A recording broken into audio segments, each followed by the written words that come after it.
The hamburger of today, it has pieces of thousands of different cattle ground up in that one hamburger patty. The odds increase exponentially that one of those animals was carrying a dangerous pathogen. It's remarkable how toothless our regulatory agencies are when you look closely at it, and that's how the industry wants it.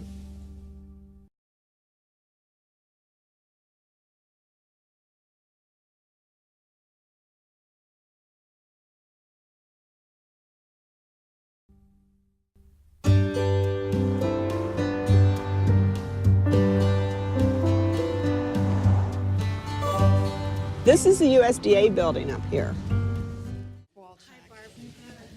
After the first big push to establish food standards, people just got complacent.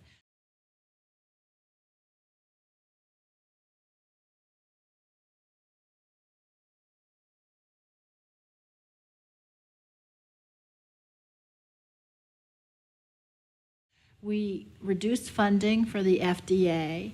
We relied increasingly on self-policing for all of these industries. And now we just have really lost our system. In July 2001, our family took a vacation. Had we known what was in store for us, we would have never gone home. We ended up eating 3 hamburgers before he got sick. We started to see blood in Kevin's diarrhea, so we took him to the emergency room, and they said, we've gotten the culture back from Kevin's stool, and he has hemorrhagic E. coli. They came in and informed us that Kevin's kidneys were starting to fail. I don't know if he knew what was happening to him, and I don't know.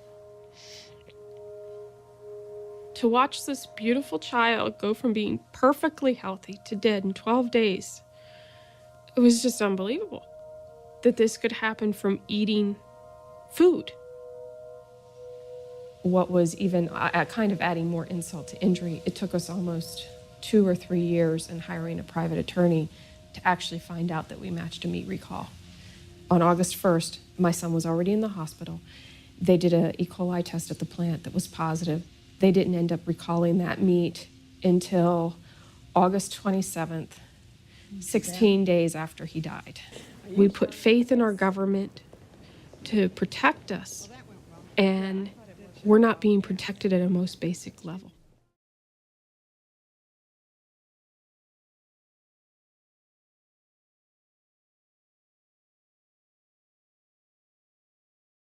The courts basically said the USDA didn't have the authority to shut down the plants. What it meant was that, you could have a pound of meat or poultry products that is a petri dish of salmonella, and the USDA really can't do anything about it.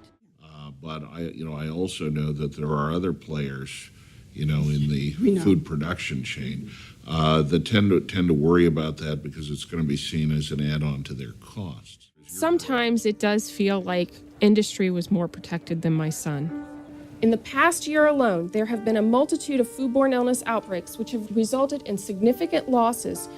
Clearly, our current approach to food oversight and protection is not meeting the needs of American families. It will be 7 years since my son died.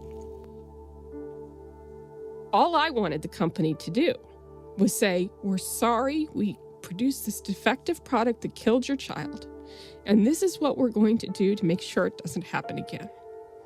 That's all we wanted, and they couldn't give us that.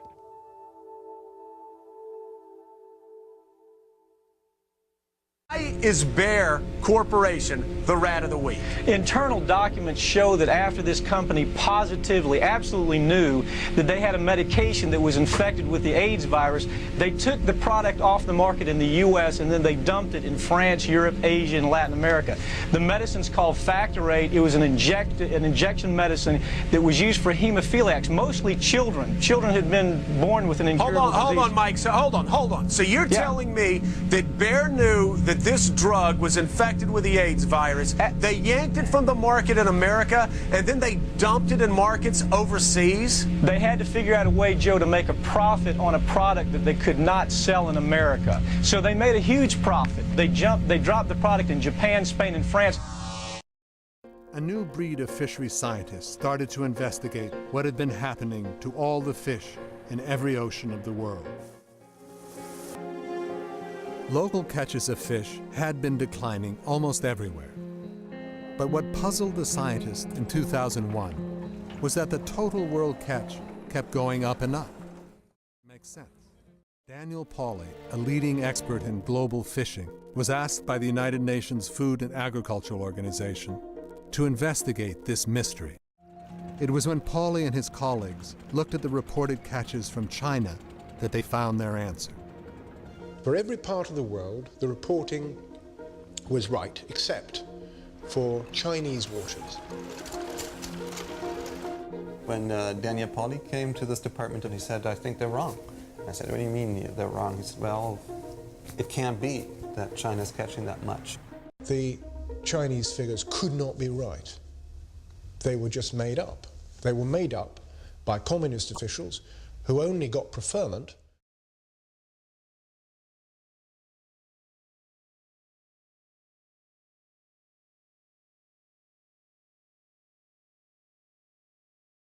if the graphs went up. Graphs kept going up because they kept making up the figures.